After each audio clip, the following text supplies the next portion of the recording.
Hi, my name is Brittany Knox, and I'm currently junior.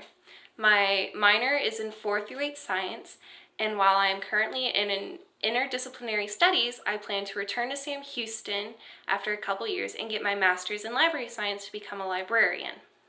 When I was in school, the subject I struggled with the most would have to be math. I come from a small town school where all the math teachers and any other of the subject teachers were coaches, so they spent more time on what they were coaching rather than what they were teaching. And in turn, I struggled to grasp what concepts the teachers were trying to teach me. To overcome this, I would go to the library and check out books. I would go on YouTube and look up videos on how to cover what we were covering. And I would go to other students for help if they seemed to understand the subject, or I would teach the students, like my friends, if they came to me, because I found that it helped me if I were to teach others also. And to overcome this, when I'm a teacher, I want to focus on just teaching and not coaching, at least for the first couple of years until I've established myself within the system. The teacher that inspired me when I was in school inspired me both positively and negatively. It was my high school science teacher, Mr. Brigard. Mr. Brigard was a very outspoken and sarcastic man. On some days, he could be very humorous and joking with the class and whatnot, and on other days, his sarcasm and his humor could be quite hurtful.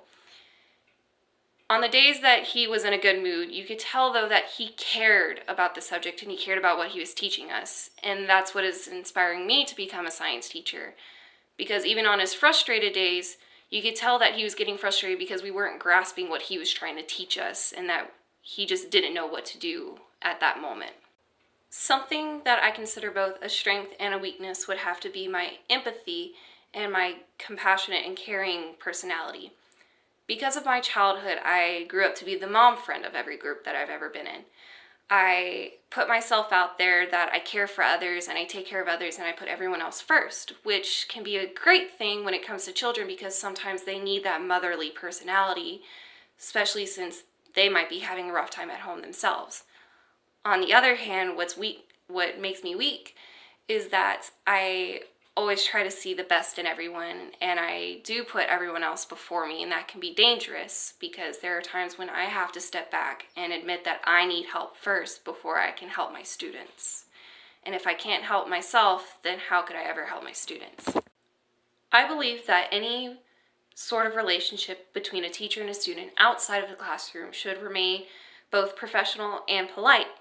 It's always going to be okay to tell your students hello and ask them how they are when you see them in a store or whatnot, or to occasionally go out to the football games or soccer games or baseball games and show that you support them when sometimes some of their parents can't make it.